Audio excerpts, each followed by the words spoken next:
गुरवे गौरचन्द्राय राधिकायै तदालये कृष्णाय कृष्णभक्ताय तद्भक्ताय नमो नमः। वन्देऽहं श्रीगुरो श्रीयुतपदकमलं श्रीगुरून् वैष्णवांश्च श्रीरूपं साग्रजातं सहगण रघुनाथान्वितं तं सजीवं साद्वैतं सावधूतं परिजनसहितं कृष्णचैतन्यदेवं श्रीराधाकृष्णपादान् सहगण ललिता श्रीविशाखान्वितांश्च नमो ॐ विष्णुपादाय कृष्णप्रेष्ठाय भूतले श्रीमते भक्तिवेदान्त स्वामिनिति नामिने। नमस्ते सारस्वती देवे गौरवाणी प्रचारिणे निर्विशेषशून्यवादी पाश्चात्यदेशतारिणे। जय श्री कृष्ण चैतन्य प्रभु नित्यानंद श्री अद्वैत गदाधर श्रीवासदि श्री गौरभक्तबिंद। हरे कृष्णा कृष्ण कृष्ण हरे हरे, हरे राम राम राम हरे हरे। ओं नमो भगवते वासुदेवाय, ओं नमो भगवते वासुदेवाय, ओं नमो भगवते वासुदेवाय। नारायणं नमस्कृत्य नरं चैव नरोत्तमं देवीं सरस्वतीं व्यासं ततो जयम् उदीरयेत्। तमादिदेवं करुणानिधानं तमालवर्णं सुहितावतारम् अपार संसार समुद्रसेतुं भजामहे श्रीमद्भागवतपुराणम्। नमो विष्णुपादाय कृष्णप्रेष्ठाय भूतले श्रीमते जयपताका स्वामिनिति नामिने। नमाचार्यपादाय निताय कृपाप्रदायिने गौरकथाधामदाय नगरग्रामतारिणे। আজকের 910 ভাগবত রসমাধুরী সেমিনারে ভাগবতের চতুর্থ স্কন্ধে অষ্টাবিংশতি অধ্যায়ে একপঞ্চতিতম শ্লোক পাঠ করছি। তারপরে চৈতন্য চরিতামৃতে রথযাত্রায় মহাপ্রভুর নিত্য প্রসঙ্গে মধ্যলীলা থেকে পাঠ করব। শ্লোক 51। তত্র পূর্বতরঃ কচিৎ সখা ব্রাহ্মণ আত্মবান শান্তয়ন বলগুনা সন্ন্যা তামাহরোদতিং প্রভু। হে রাজন, তখন রাজা পুরঞ্জনের এক পূর্বতন সখা ব্রাহ্মণ সেখানে এসে মধুর বাক্যের দ্বারা রানীকে সান্ত্বনা দিতে লাগলেন। চিত্রটা তো মনে আছে। মলধ্বজ রাজা তিনি দেহত্যাগ করেছেন এবং মহারানী বৈদর্ভী তিনি পতির পদতলে হয়ে পতির বিরহে অত্যন্ত রোদন করছেন। ব্রাহ্মণ রূপে পুরাতন এক সখার এই আগমন অত্যন্ত তাৎপর্যপূর্ণ। পরমাত্মা রূপে শ্রীকৃষ্ণ সকলেরই পুরাতন সখা। পুরাতন সখাটা কে? না পরমাত্মা, ভগবান। বৈদিক বর্ণন অনুসারে জানা যায় যে শ্রীকৃষ্ণ পরমাত্মা রূপে প্রতিটি জীবের সঙ্গে রয়েছেন। শ্রুতিমন্ত্রের বর্ণনা অনুসারে দা সুপর্ণা সজুজা সখায়া, ভগবান প্রতিটি জীবের সহিত বা প্রিয়তম বন্ধুরূপে সকলের হৃদয়ে বিরাজ করেন। জীবকে তার কাছে ফিরিয়ে নিয়ে যাওয়ার জন্য ভগবান সর্বদাই অত্যন্ত ব্যাকুল হয়ে রয়েছেন। সাক্ষীরূপে জীবের সঙ্গে বিরাজ করে ভগবান জীবকে সমস্ত জড়জাগতিক সুখভোগ করার সুযোগ প্রদান করেন, কিন্তু সুযোগ পেলেই ভগবান জীবকে জড়জগতে সুখভোগ করার চেষ্টা পরিত্যাগ করেন। ভগবদ্মুখী হওয়ার এবং ভগবানের শরণাগত হওয়ার উপদেশ দেন। কেউ যখন শ্রী গুরুদেবের আদেশ পালন করতে ঐকান্তিকভাবে আগ্রহী হন, তখন তার এই সংকল্প ভগবানকে দর্শন করারই সামিল। পূর্বে বিশ্লেষণ করা হয়েছে যে তার অর্থ হচ্ছে শ্রী গুরুদেবের নির্দেশের মধ্যেই ভগবানকে সাক্ষাৎ করা। তাকে বলা হয় বাণী সেবা। ব্যবসায়ত্মিকা বুদ্ধি একেহ কুরুনন্দন, ভগবদ্গীতা 2য় অধ্যায় 41 শ্লোকে ভাষ্যে ছিল বিশ্বনাথ চক্রবর্তী ঠাকুর উল্লেখ করেছেন, গুরুদেবের বাণী সেবা করা উচিত। শিষ্যের কর্তব্য হচ্ছে গুরুদেবের আদেশ পালনে দৃঢ় সংকল্প হওয়া। কেবলমাত্র তা করার ফলেই পরমেশ্বর ভগবানকে দর্শন করা যায়। পরমেশ্বর ভগবান বা পরমাত্মা রানীর সম্মুখে একজন ব্রাহ্মণ রূপে এসেছিলেন। তিনি কেন তার শ্রীকৃষ্ণ স্বরূপে প্রকাশিত হলেন না? শ্রীল বিশ্বনাথ চক্রবর্তী ঠাকুর সেই সম্বন্ধে বলেছেন যে যতক্ষণ পর্যন্ত ভগবত প্রেমের অতি উন্নত স্তরে উন্নীত না হওয়া যায়, ততক্ষণ পর্যন্ত তার স্বরূপে তাকে দর্শন করা যায় না। কিন্তু কেউ যদি নিষ্ঠা সহকারে শ্রী গুরুদেবের নির্দেশ পালন করতে থাকেন, তাহলে বুঝতে হবে যে তিনি কোনো না কোনোভাবে ভগবানের সঙ্গে রয়েছেন। ভগবান যেহেতু হৃদয়ে বিরাজমান, তাই তিনি ঐকান্তিক শিষ্যকে অন্তর থেকে উপদেশ দিতে পারেন। সে কথা ভগবদ্গীতায় 10:10 শ্লোকে প্রতিপন্ন হয়েছে। তেষাং সতত যুক্তানাং ভজতাং প্রীতিপূর্বকম দদামি বুদ্ধিযোগম তম যেন মাম উপযান্তি তে। যারা নিরন্তর প্রীতি সহকারে আমার আরাধনা করে, তাদের আমি বুদ্ধিযোগ প্রদান করি, যার ফলে তারা আমার কাছে ফিরে আসতে পারে। মূল কথা হচ্ছে, শিষ্য যদি ঐকান্তিক সহকারে শ্রী গুরুদেবের নির্দেশ পালন করেন, তাহলে তিনি তৎক্ষণাৎ বাণী অথবা বপুর দ্বারা পরমেশ্বর ভগবানের সঙ্গ লাভ করতে পারেন। সেটি হচ্ছে পরমেশ্বর ভগবানকে দর্শন করার একমাত্র রহস্য। ইন্দ্রতৃপ্তি সাধনে যুক্ত থেকে এবং সেই সঙ্গে বৃন্দাবনের কোনো কুঞ্জে ভগবানকে দর্শন করার জন্য আকুল হওয়ার পরিবর্তে যদি কেবল শ্রী গুরুদেবের বাণীর অনুসরণ করা যায়, তাহলে অনায়াসে ভগবানকে দর্শন করা যায়। শ্রীল বিল্বমঙ্গল ঠাকুর তাই বলেছেন, ভক্তি স্তৈ স্থিততরা ভগবান যদি সৎ দৈবে নানা ফলতি দেব্য কিশোর মূর্তি মুক্তি স্বয়ং মুকুতাঞ্জলি সেবতে আসমান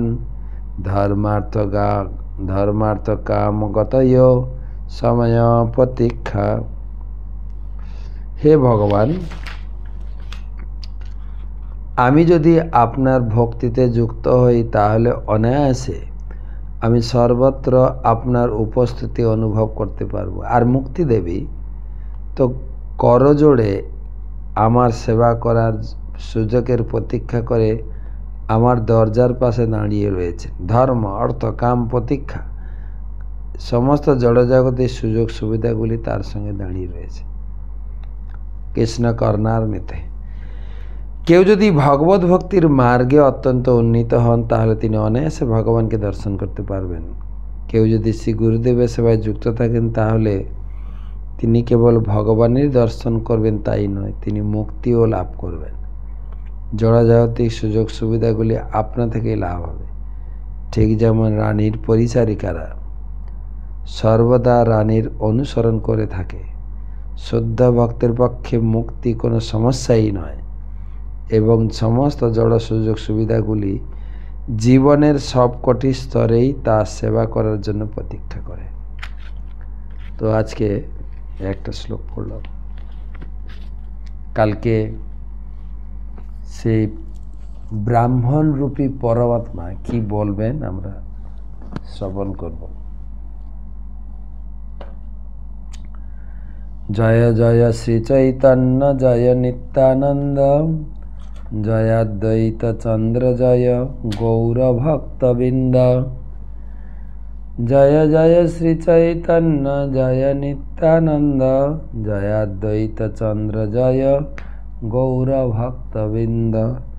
জয় জয় শ্রী চৈতন্য জয় নিত্যানন্দ জয় অদ্বৈত চন্দ্র জয় গৌর ভক্তবৃন্দ।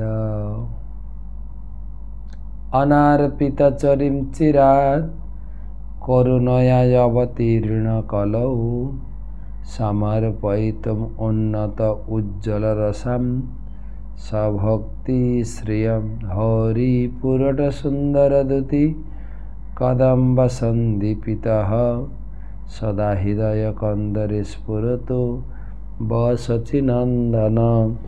নীলাচল নিবাসায় নিত্যায় পরমাত্মনে বলভদ্র সুভদ্রাভ্যাম জগন্নাথায় তে নমঃ।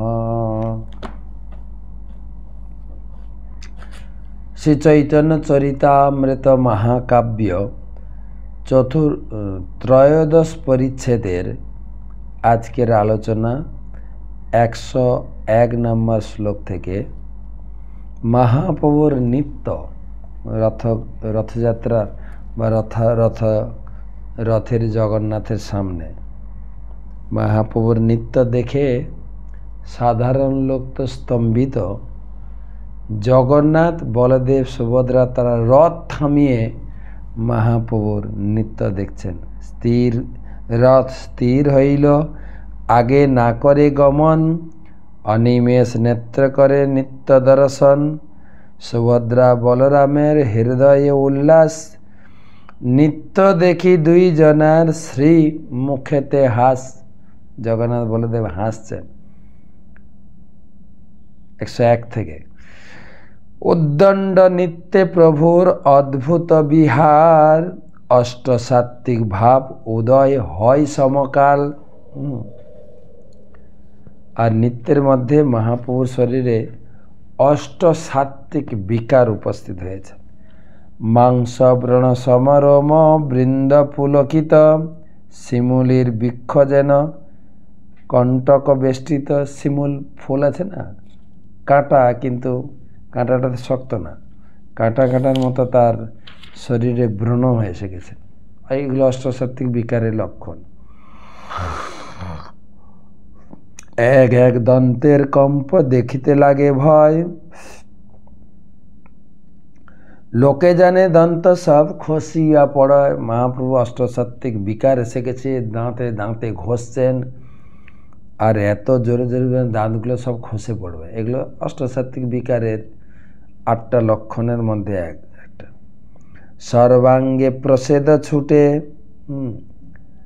তাতে রক্তজ্ঞম, জগ জগ জগ গগ জগ গগ গদ গদ বচন।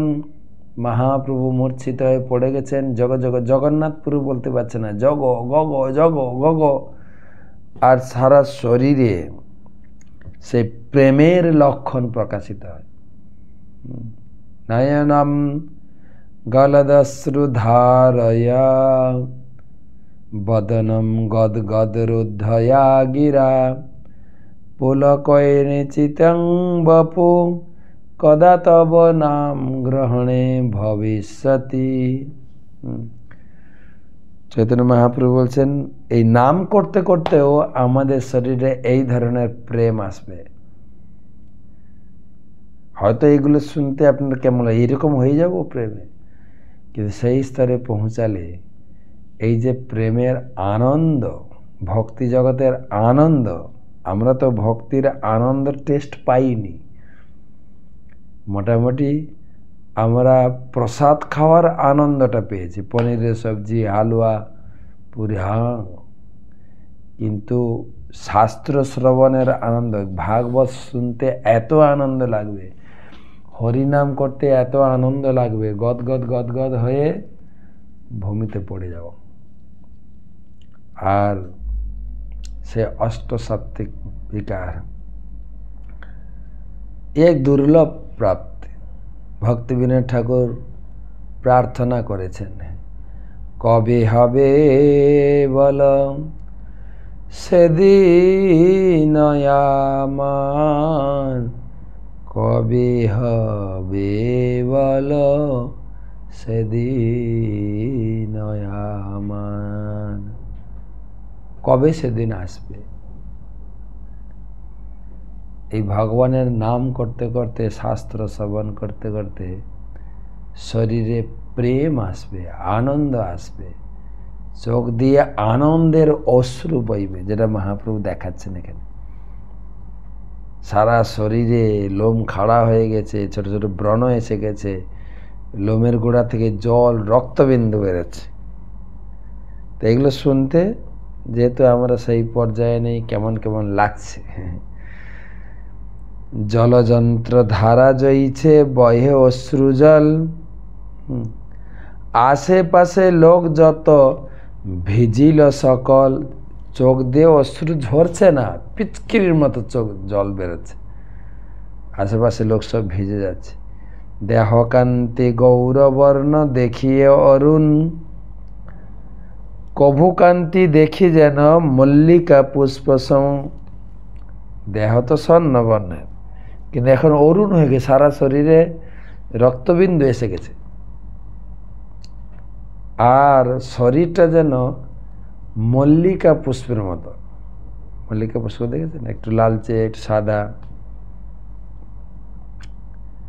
কভু স্তম্ভ কভু প্রভু ভূমিতে লোটায়, শুষ্ক কাষ্ঠ সমদ পদ হস্ত না চলায়। কখনো কখনো এমনভাবে মূর্ছিত হয়ে যেতেন, শুষ্ক কাঠ যেন পড়ে আছেন, একটুও নড়চড় করছে না। কভু ভূমে পড়ে কভু শ্বাস হয়হীন, যা দেখি ভক্তগণের প্রাণ হয় ক্ষীণ। কখনো এমনভাবে পড়তেন নাকে নিঃশ্বাস যাচ্ছে না, তার মানে প্রভু কি চলে গেলেন নাকি? সব ভক্তরা ব্যতিব্যস্ত হয়ে কান্না শুরু করতেন। কভু নেত্রে নাসায় জল, কভু মুখে পড়ে ফেন, অমৃতের ধারা চন্দ্র বিম্বে বহে যেন। কখনো কখনো মুখ দিয়ে ফেনা, নাক দিয়ে জল বেরোচ্ছে। এসব দৃশ্য যেন চন্দ্র থেকে অমৃত ঝরছে, অমৃত। আর মহাপ্রভু তো চন্দ্র, তো গৌড়দয়ে পুষ্পবন্ত চিত্র ছন্দ তমন দৌ। চৈতন্য চৈতন্যের শুরুতে যে ফাল্গুন পূর্ণিমাতে নবদ্বীপ ধামে গঙ্গার তীরে পূর্ণ চন্দ্র, গৌরচন্দ্রের উদ্ধার আবির্ভাব হয়েছে। আর যখন গৌরচন্দ্রের আবির্ভাব হলো, তখন চন্দ্রগ্রহণ হয়েছিল। ওই চন্দ্র লুকিয়ে গেলেন। কিবা গৌরচন্দ্র পূর্ণচন্দ্র দিলা দর্শন, এই চন্দ্রের আর কিবা প্রয়োজন, নিষ্কলঙ্ক গৌরচন্দ্র দিলা দর্শন, সকলঙ্ক চন্দ্রের আর কিবা প্রয়োজন।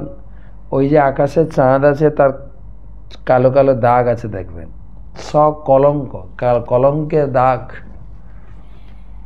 আর আমাদের গৌরচন্দ্র হচ্ছে নিষ্কলঙ্ক। যখন নিষ্কলঙ্ক গৌরচন্দ্রের আবির্ভাব হয়েছে, নিমাইয়ের জন্ম হলো, ওই চন্দ্র লুকিয়ে গেলেন, মানে চন্দ্রগ্রহণ হয়েছিল। চৈতন্য চরিতামৃতে বর্ণনা।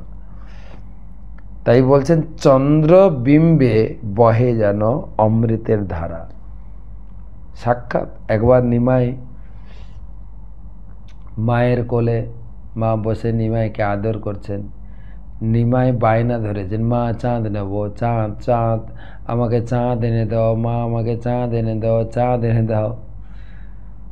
মা সোচে হেসে হেসে বলছিল, আরে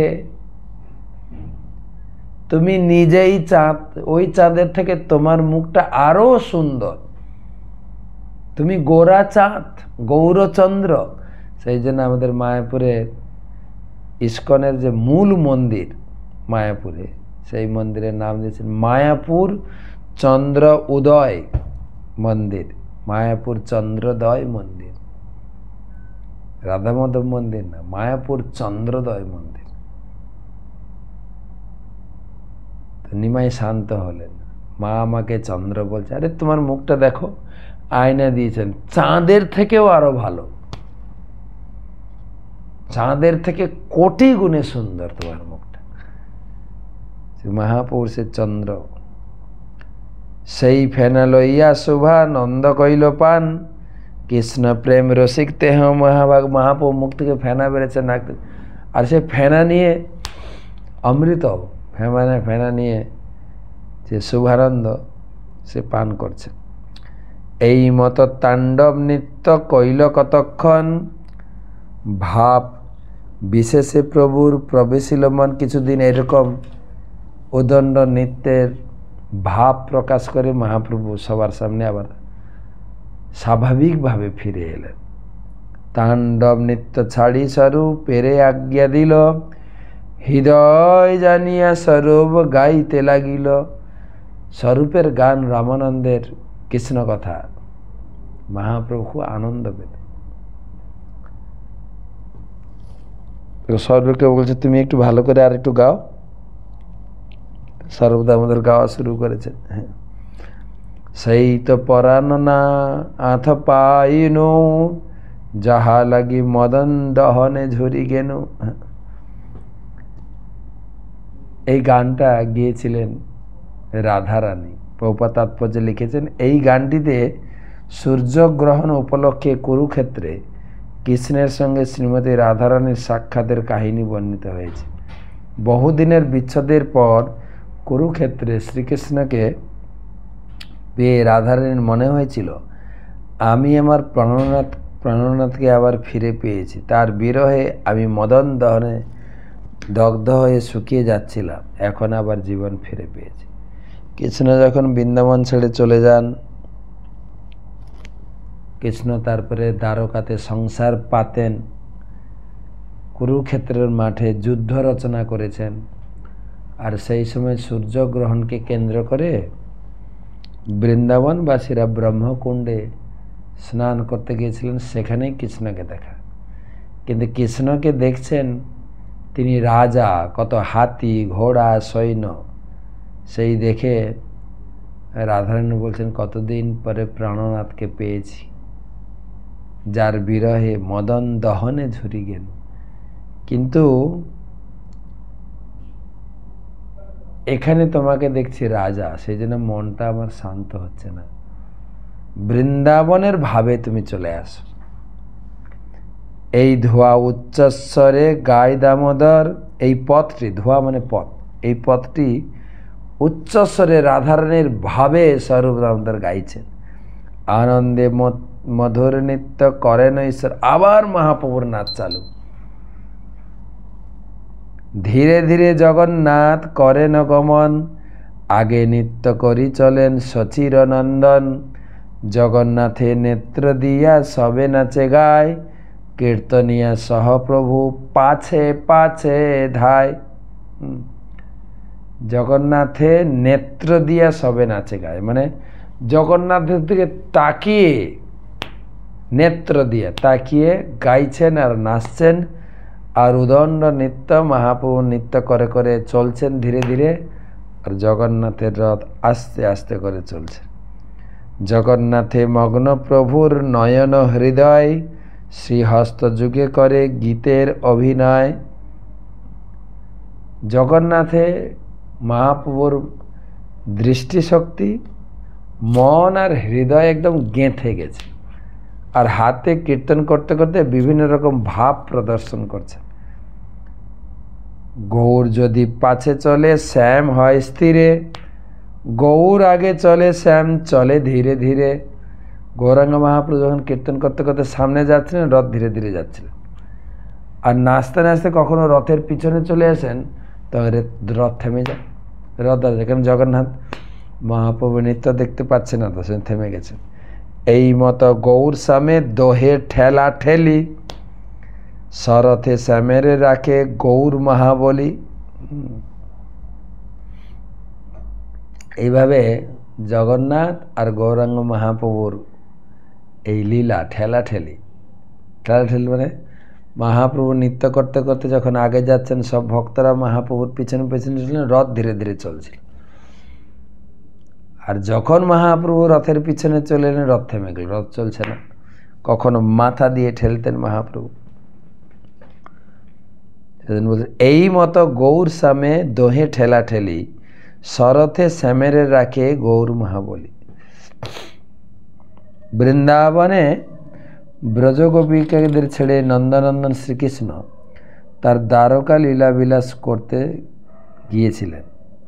শ্রীকৃষ্ণ যখন বলদেব সুভদ্রা সহ দ্বারকায় যান, তখন ব্রজবাসীদের সঙ্গে পুনরায় তার সাক্ষাৎ হয়। শ্রী চৈতন্য মহাপ্রভু হচ্ছেন রাধা ভাব ও দ্যুতি সুবলিত, অর্থাৎ শ্রীমতী রাধারানীর ভাব ও অঙ্গকাতি সমানিত শ্রীকৃষ্ণ স্বয়ং। শ্রী জগন্নাথ দেব হচ্ছেন শ্রীকৃষ্ণ, আর শ্রী চৈতন্য মহাপ্রভু হচ্ছেন শ্রীমতী রাধারানী। শ্রী চৈতন্য মহাপ্রভু শ্রী জগন্নাথ দেবকে গুন্ডিচা মন্দিরে নিয়ে যাওয়া এবং শ্রীমতী রাধারানী কৃষ্ণকে নিয়ে যাওয়ার লীলা। শ্রীক্ষেত্রে জগন্নাথপুরী হচ্ছেন দ্বারকাপুরী। সেখানে শ্রীকৃষ্ণ তার পরম ঐশ্বর্য উপভোগ করেন। কিন্তু শ্রী চৈতন্য মহাপ্রভু তাকে বৃন্দাবনে নিয়ে যাচ্ছিলেন, যা ছিল একটি সাধারণ গ্রাম, এবং সেখানে অধিবাসীরা ছিলেন কৃষ্ণ প্রেমে পূর্ণ। শ্রীক্ষেত্র ঐশ্বর্য লীলা স্থান এবং বৃন্দাবন মাধুর্য লীলা স্থান। শ্রী চৈতন্য মহাপ্রভু রথকে পিছনে ফেলে চলে যাওয়া সূচিত করেছিল যে শ্রী জগন্নাথ দেব কৃষ্ণ ব্রজবাসীদের ভুলে গেছেন। কৃষ্ণ যদিও ব্রজবাসীদের এড়িয়ে যাচ্ছিলেন, কিন্তু তবুও তিনি তাদের ভুলে যেতে পারেননি। তাই তার ঐশ্বর্যমণ্ডিত রথযাত্রায় তিনি বৃন্দাবনে ফিরে যাচ্ছিলেন। শ্রীমতী রাধারানীর ভূমিকায় শ্রী চৈতন্য মহাপ্রভু যখন রথের পিছনে যাচ্ছিলেন, জগন্নাথ শ্রীকৃষ্ণ শ্রীমতী রাধারানীর মনোভাব বুঝতে পারছিলেন। তাই তিনি দাঁড়িয়ে পড়ে শ্রীমতী রাধারানীকে জানিয়ে দিচ্ছিলেন যে তিনি তাদের ভুলে যাননি। এইভাবে শ্রী জগন্নাথ দেব তাদের রথের সামনে ফিরে আসার প্রতীক্ষা করছিলেন। শ্রী জগন্নাথ দেব তাদের বুঝিয়ে দিয়েছিলেন যে শ্রীমতী রাধারানীর প্রেম ব্যতীত তিনি তৃপ্ত হতে পারেন না। এইভাবে শ্রী জগন্নাথ দেব যখন দাঁড়িয়ে পড়েছিলেন, তখন শ্রীমতী রাধারানীর ভাব সমন্বিত গৌর সুন্দর চৈতন্য মহাপ্রভু শ্রীকৃষ্ণের সামনে আসছিলেন। তখন শ্রী জগন্নাথ দেব আবার ধীরে ধীরে চলতে শুরু করেছিলেন। এটা ছিল শ্রীমতী রাধারানীর সঙ্গে শ্রীকৃষ্ণের প্রেমের সহযোগিতা বা প্রতিযোগিতা। এই প্রতিযোগিতায় রাধারানীর ভাব সমন্বিত শ্রী চৈতন্য মহাপ্রভুর জয় হচ্ছিল। নাচিতে নাচিতে প্রভুর হইলা ভাবান্তর, হস্ত তুলি শ্লোক পড়ে করে উচ্চেশ্বর। আবার একটা শ্লোক, য কৌমার হর স এব হি বরস্তা এব চৈত্র খপা, তে চন্মিলিত মালতী সুরভয় প্রৌঢ়া কদম্বা নীলাহা, সা চৈবাস্মি তথাপি তত্র সুরতব্যাপার লীলা বিধৌ, রেবা রোধসি বেতসি তরুতলে চেত সমুত কণ্ঠে। এই শ্লোকটা অনেকবার চৈতন্য চরিতামৃতে আলোচনা হয়েছে যে রাধারানী কুরুক্ষেত্রে কৃষ্ণকে পেয়ে তিনি বলছেন যে আমি যখন বৃন্দাবনে ছিলাম তোমাকে যেভাবে পেয়েছিলাম, এখানে তোমাকে পেয়েও সেই ভাবটা আসছে না। যিনি কৌমার কালে, কৌমার মানে যুবকের আগে, রেবা নদীর তীরে আমার চিত্ত হরণ করেছিলেন, তিনি এখন আমার পতি হয়েছেন। এখন সেই চৈত্র মাসের জ্যোৎস্না আলোকিত রজনীতে সেই প্রস্ফুটিত মালতী পুষ্পের সৌরভ রয়েছে, আর সেই মধুর সমীরণ কদম্ব কানন থেকে প্রবাহিত হচ্ছে। সুরত ব্যাপার লীলাকার্যে আমি সেই নায়কেও উপস্থিত, তথাপি আমার চিত্ত এ অবস্থায় সন্তুষ্ট না হয়ে রেবা নদীর তীরে বেতসী তরুতলের জন্য নিতান্ত উৎকণ্ঠিত হচ্ছে। সেই যে মিলিত হয়েছিলাম বৃন্দাবনে, সেই ভাব এসে গেছে, সেইভাবে তোমাকে পেতে চাই। এই শ্লোক মহাপ্রভু পড়ে বারবার, স্বরূপ বিনা অর্থ কেহ না জানে ইহার। এই শ্লোকার্থ পূর্বে করিয়াছি ব্যাখ্যান, শ্লোকের ভাবার্থ কই সংক্ষেপে। আগে কবিরাজ গোস্বামী বলছে আগে বিস্তারিত করেছি, এখন সংক্ষেপে করব। শ্লোকের অর্থ বলছেন, পূর্বে জয়ছে কুরুক্ষেত্রে সব গোপীগণ, কৃষ্ণের দর্শন পাইয়া আনন্দিত মন। কুরুক্ষেত্রে সব গোপীরা এসছেন, ব্রহ্মকুণ্ডে স্নান করবেন, কৃষ্ণকে পেয়ে আনন্দিত হয়েছেন। জগন্নাথ দেখি প্রভুর সে ভাব উঠিল, সেই ভাবাবিষ্ট হইয়া ধুয়া গাওয়াইল। সেইভাবে রাধারানী যেরকম কুরুক্ষেত্রের মাঠে গিয়ে কৃষ্ণকে দর্শন করেছিলেন গোপীসহ, সেই ভাব এসে গেছে। মহাপ্রভু কৃষ্ণকে দর্শন করছেন কুরুক্ষেত্রের মাঠে। অবশেষে রাধা কৃষ্ণে করে নিবেদন, সেই তুমি সেই আমি সেই নবসঙ্গম, তথাপি আমার মন হরে বৃন্দাবন, বৃন্দাবনে উদয় করাও আপন চরণ। এখানে তুমি আছো আমি আছি সেই পরিস্থিতি, কিন্তু আমার মন বৃন্দাবনে টেনে নিয়ে যাচ্ছে। যদি বৃন্দাবনে তোমার এই চরণ আমাকে দর্শন করাও, তাহলে আমি সুখ পাব। ইহা লোকারণ্য হাতি ঘোড়া রথধ্বনি, তাহা পুষ্পারণ্য ভৃঙ্গ পিঘ্নাদ শুনি। এখানে এত গাড়ি ঘোড়া রথ, কত সৈন্য, ডঙ্কার বাজছে, যুদ্ধের দামামা বাজছে, আর বৃন্দাবনে পুষ্পারণ্য বনাদি, আর কি ভ্রমরের গুঞ্জন, পাখির কলক কল ধ্বনিতে পূর্ণ, ময়ূরের ডাক।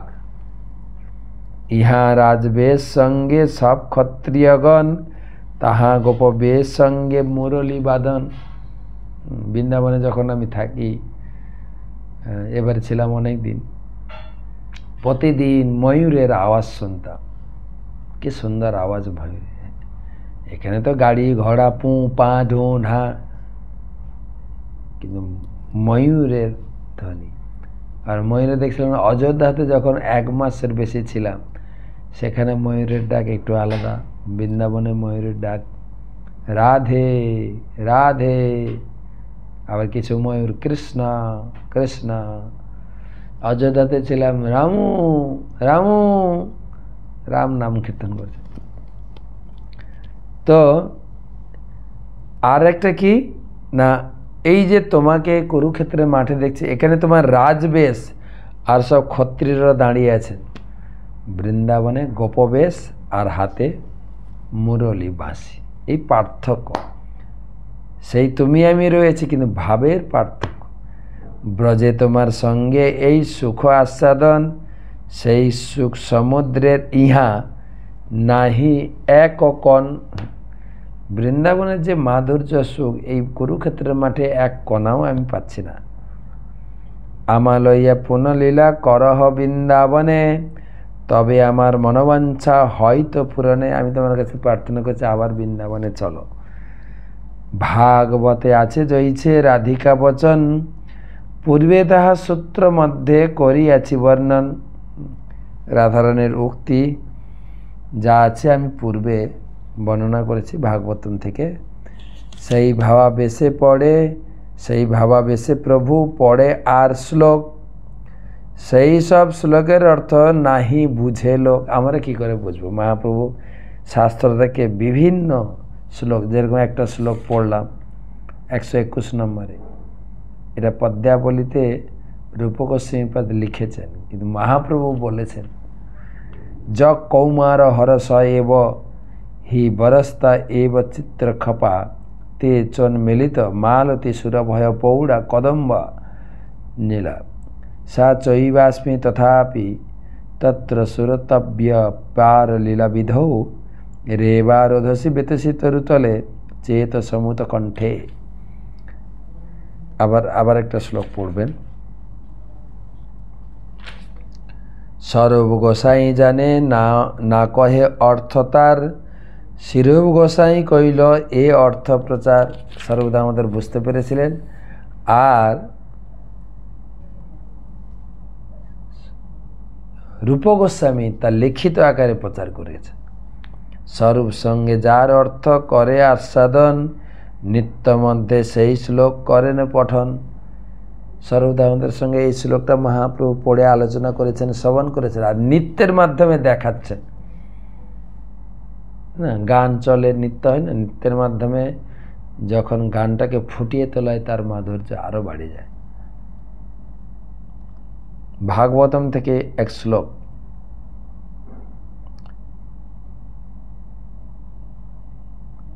আহুশ্চ তে নলিলনাভ পদারবিন্দ্যম, যোগেশ্বরৈ হৃদি বিচিন্ত মগাধ বোধৈ, সংসার কূপ পতিত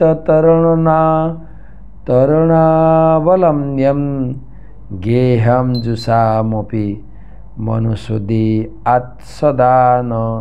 কপিকারা বলেন, হে কমলনাভ, সমুদ্রের কূপে পতিত মানুষদের উদ্ধারের একমাত্র অবলম্বন স্বরূপ তোমার শ্রীপাদ পদ্ম। তা অসীম জ্ঞান সম্পন্ন মহান যোগীরা সর্বদাই তাদের হৃদয়ে ধ্যান করেন। গৃহ ধর্মরত আমাদের মনে তোমার সেই চরণ উদিত হোক। শ্রীমদ্ ভাগবতের 10ম স্কন্ধে 82 অধ্যায়ে 48 শ্লোকে উদ্ধৃত। ব্রজগোপিকেরা কর্মযোগ, জ্ঞানযোগ, ধ্যান যোগের প্রতি উৎসাহী ছিলেন না, তারা কেবল ভগবত ভক্তিতেই উৎসাহী ছিলেন।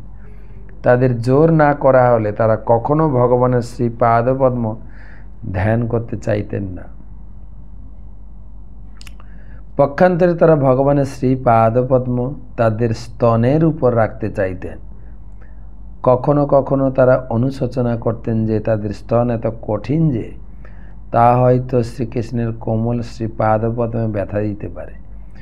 ভগবানের গোচারণ ভূমিতে শ্রীকৃষ্ণের পাদপদ্ম পাথর ও কাঁটায় আহত হচ্ছে বলে মনে করে তারা ব্যথাতুর হয়ে কাঁদতেন। গোপিকারা সবসময় শ্রীকৃষ্ণকে গৃহ রাখতে চাইতেন এবং এইভাবে তাদের মন সবসময় কৃষ্ণ ভাবনায় মগ্ন থাকত। এই ধরনের শুদ্ধ ভগবত ভক্তি কেবল বৃন্দাবনেই উদিত হয়। তাই চৈতন্য মহাপ্রভু ব্রজগোপীর ক্ষেত্রে ভাবিত হয়ে তার হৃদয়ে এই ভাব ব্যক্ত, হাত দিয়ে নাচতে নাচতে সেই ভাব ব্যক্ত করেছিলেন। অন্যের হৃদয় মন মোর মন বৃন্দাবন, মনে বনে এক করি জানি, তাহা তোমার পাদ পদ্ম করাও যদি উদয়, তবে তোমার পূর্ণ কৃপা মানি।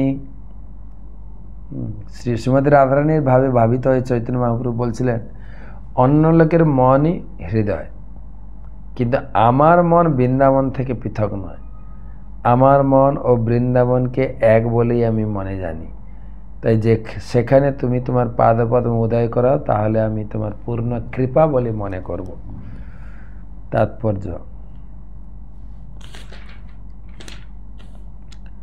মন যখন সমস্ত উপাধি থেকে মুক্ত হয় তখনই পরমেশ্বর ভগবানের সঙ্গে কামনা করা যায়।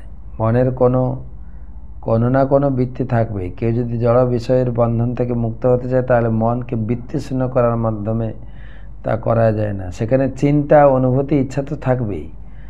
মন যদি কৃষ্ণ চিন্তায় পূর্ণ না হয়, কৃষ্ণ সেবা বাসনায় পূর্ণ না হয়, তাহলে জড় বিষয়ে মগ্ন থাকবে।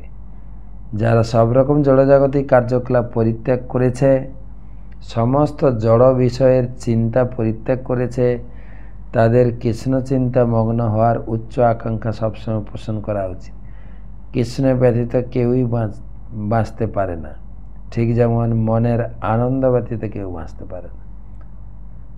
138 প্রাণনাথ সুনমর সত্য নিবেদনম, ব্রজ আমার সদনম, তাহা তোমার সঙ্গম, না পাইলে না রহে জীবন। হে প্রাণনাথ, হে জগন্নাথ, হে কৃষ্ণ, তুমি সেই বৃন্দাবনে চলো। তোমাকে বৃন্দাবনে না পেয়ে আমার জীবন মরণের দিকে। পূর্বে উদ্ধবদারে, এবে সাক্ষাৎ আমারে, যোগগানে কহিলা উপায়, তুমি বিদগ্ধ কৃপাময়, জানহ আমার হৃদয়, মরে ওইছে কহিতে না জুয়ায়।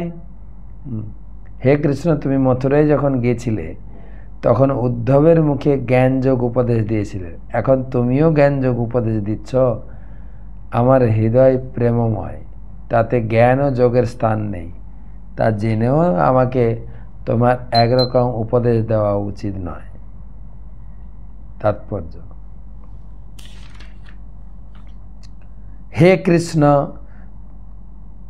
তাৎপর্য, যিনি সর্বদা কৃষ্ণ ভাবনাময় মগ্ন, তার কাছে জ্ঞান যোগের পন্থা নিতান্তই অর্থহীন।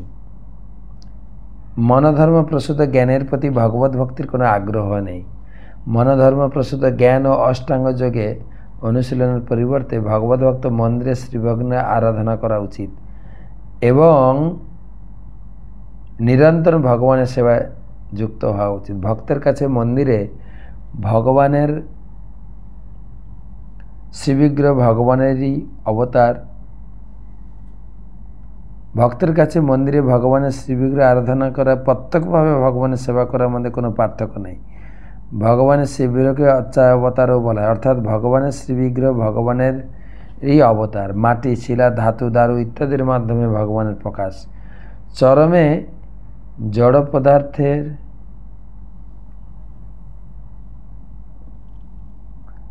মাধ্যমে ভগবানের প্রকাশ।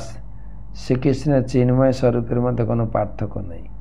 তাই জড় পদার্থের মাধ্যমে তার প্রকাশ তার চিন্ময় বিগ্রহ থেকে অভিন্ন। শাস্ত্র গুরুদেবের নির্দিষ্ট বিধি অনুসারে ভগবানের শ্রীবিগ্রহের সেবারত ভক্ত ধীরে ধীরে উপলব্ধি করতে পারবেন যে তিনি পরমেশ্বর ভগবানের সঙ্গে সরাসরিভাবে সম্পর্কযুক্ত। এইভাবে তিনি তথাকথিত ধ্যান যোগ জ্ঞানের প্রতি উৎসাহ হারিয়ে। প্রভুপাদ বলছেন, এই স্তরে পৌঁছাতে গেলে ভগবত ভক্তির বিভিন্ন অঙ্গগুলি পালন করে করে ধীরে ধীরে পৌঁছাতে হবে। তো মহাপ্রভুর নৃত্য রথাগ্রের সামনে বিভিন্ন শাস্ত্রীয় শ্লোক উদ্ধৃতি করে রাধা ভাবে নৃত্য করছেন মহাপ্রভু। আজকে এই পর্যন্ত রাখি। 139। কালকে আছে রথযাত্রা।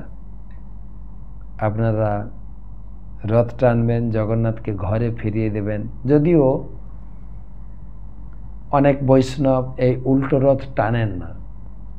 কেন না, গোপীভাবে বিভাবিত হয়ে ভগবানকে দ্বারকা থেকে বৃন্দাবনে নিয়ে এসছেন, বৃন্দাবন থেকে ফেরত দেবে না, এই ভাব অনেকের সেই ভাবে। কিন্তু আমাদের ইস্কনের মন্দির থেকে জগন্নাথকে নিয়ে গেছে, আবার মন্দিরে ফিরিয়ে এনে আবার সেবা শুরু করতে হবে। রথের দড়ি টানবেন, আনন্দ করবেন। এবং মাসির কালকে দুঃখ, মাসির বাড়ি থেকে জগন্নাথ চলে যাবেন। তো জগন্নাথের পহণ্ডি বিজয়, গুন্ডিচা মন্দির থেকে রথে উঠবেন, হ্যাঁ, সুন্দর করে উল্টো রথযাত্রা উপভোগ করেন। আর ভগবানকে মন্দিরে পৌঁছে দিয়ে আবার সন্ধ্যায় 7:30টার সময় আপনাদের সঙ্গে দেখা হবে। ভারতীয় টাইম 7:30, বা আপনারা যে যেখানে আছেন, বাংলাদেশে 8টা। এই পরিচ্ছেদ, এই অধ্যায়টা শেষ করব মহাপ্রভুর নৃত্য। এই রথের ভিতরে রথযাত্রায় মহাপ্রভুর নৃত্য, এই একটা পরম সৌভাগ্য। প্রভুপাদের কৃপায়, গুরু মহারাজের কৃপায় আলোচনা করছি। কালকে দেখা হবে সন্ধ্যার সময়। এই রথাগ্রে নৃত্য অংশ সম্পূর্ণ করব। শুভরাত্রি। চৈতন্য মহাপ্রভু কি জয়। শ্রী জগন্নাথ রথযাত্রা মহোৎসব কি জয়। জয় জগন্নাথ।